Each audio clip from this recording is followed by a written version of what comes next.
Wayne Madsen with the Wayne Madsen Report, the Saturday Roundup. And I think we have Susan Lindauer on the phone with us. Susan, are you there?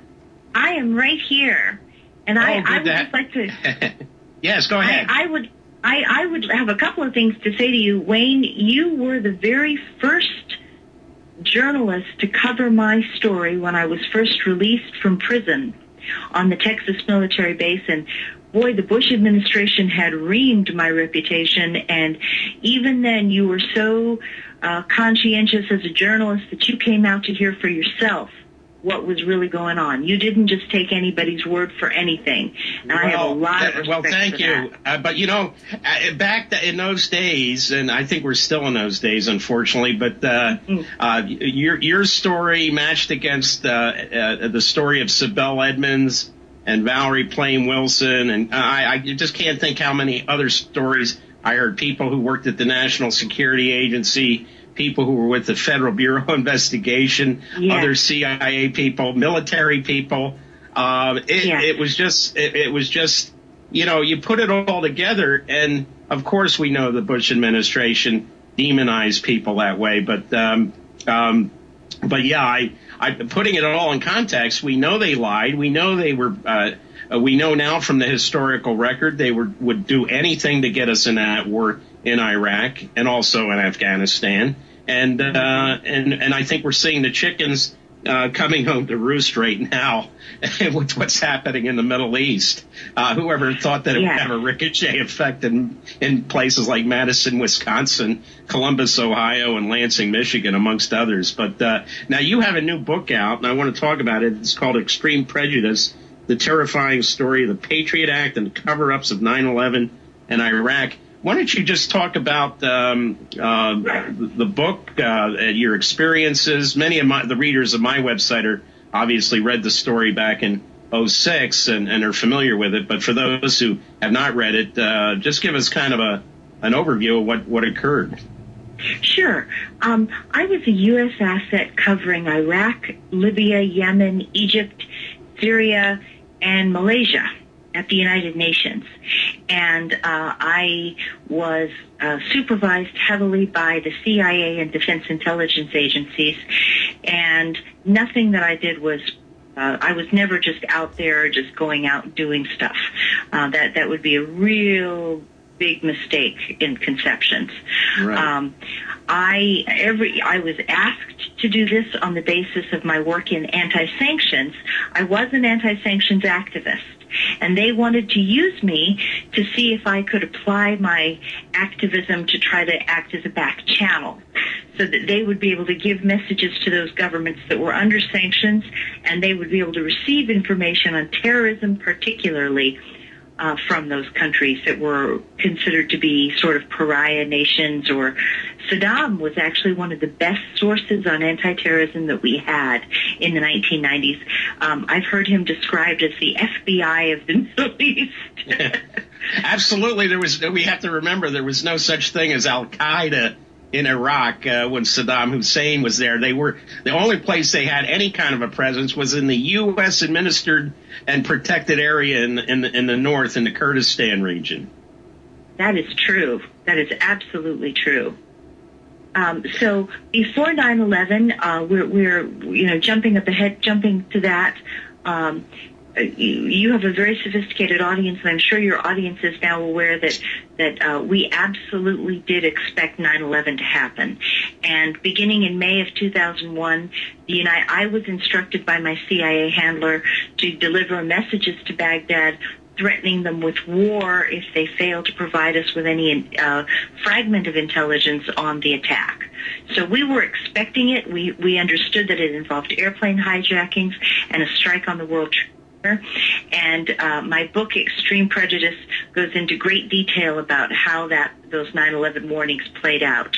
But everything that you were told about, the advance warnings, the 9/11 investigation, the fraud goes so deep. It is just a massive deception that has been made perpetrated to make politicians look good to voters. And there's just one more thing that I want to say about your opening comment, and that is you were talking about the teabaggers. And people who believe in freedom, people who believe in fiscal responsibility, those are good people. The problem is, and this is just my opinion, Wayne, is that it's the politicians who jumped in front of it, and it's the people who have good values. These are good values, right? But the politicians are using them. Right. I'm sorry, what did you just say? I was just saying they were detoured. There's a lot of anger in the country, and the Republicans, of course, detoured their anger to basically get them votes. And we saw almost every teabag representative in Congress voted for the extension of the Patriot Act, which I think we'll talk about because it's in your book. And now we see President Obama and Bill Clinton trying to give support to the striking people, or the people protesting in Wisconsin. It's the same thing. The politicians are trying to manipulate this mass movement. But and we see the Koch brothers basically busing people in there. So these are professional random mobs, just like we see happening in Tripoli, Libya, and in what happened with Mubarak hiring these people in Cairo, and the Saleh regime doing the same thing in Yemen. But the people who want clean, good government have just been hoodwinked. Yes. And it's like it's like the people have the right hope. The people have the right idea. Hope is not the right word. I think we're desperate. I don't know if we're hopeful. I think we're desperate, but we know what we need. Absolutely. Some of the people in Wisconsin who voted for these Tea Party people have now said, well, we didn't think it was going to be our jobs because some of these people are state employees. Now they're of course, they're regretful about their decision. So there's recall movements springing up there, and also in Florida against that governor down there. But I see just the fact that this revolt in Wisconsin has staying power, just like the revolt in Tahrir Square. And I wanted to get this back to the Middle East because you had some experience in Libya, and of course Gaddafi. A lot of people forget that Gaddafi was the first leader anywhere in the world to issue an Interpol arrest warrant against Osama bin Laden, and that's forgotten by a lot of people. Now Gaddafi, Saddam, these are all these are the dictators the U.S. supported. Off and on over the years, and their time is going. But now we see. Look at the Obama administration trying to have it both ways. They're saying, oh, we want restraint shown, when in fact we know that Gaddafi's flown in mercenaries into Libya from Somalia, Eritrea, and Chad on Algerian transport planes. Obviously, can't even trust his own air force. Mm-hmm. The U.S. could easily send fighter planes up and interdict those transport planes, bringing these troops in and force them to land in the desert somewhere. But we won't do it because Gaddafi and the oil companies are now, in bed with one another, and he's now our good friend. When back, if you remember the Reagan administration, he was public enemy number one. Exactly. Well, but I'll tell you something that what we're seeing if you compare Egypt and Iraq, though, Egypt has the better revolution because it comes from the people. And I really think that if the United States were to intervene, we would contaminate the process. This has got to be a spontaneous. It is a spontaneous uprising. It's got to be from the people, by the people, for the people.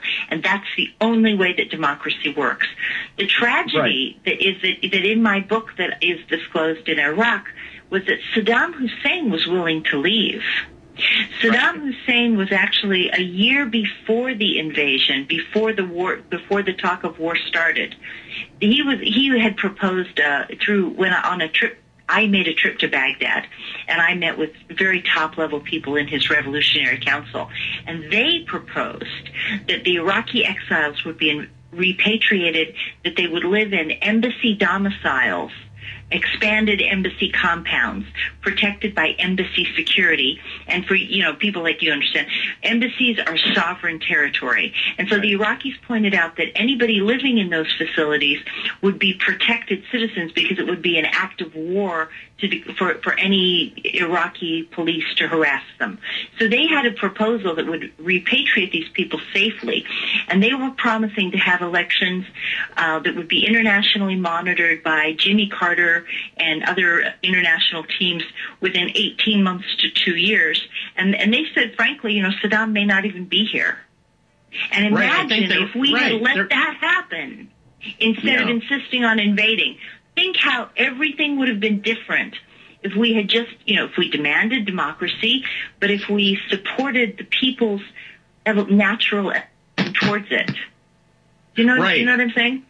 Right. And we do know that now there's revolts in Iraq, all throughout Iraq, in Kurdistan, in the south, outside of Baghdad, against the Maliki government. It's against corruption. And this is the government, of course, we imposed on that country. And isn't it something that the Arab revolt has now spread there because the people of Iraq consider their government to be imposed on them by the United States and extremely corrupt, and we know how corrupt it is, and that they're not providing even the basic essential services that were all provided under Saddam Hussein. Yes.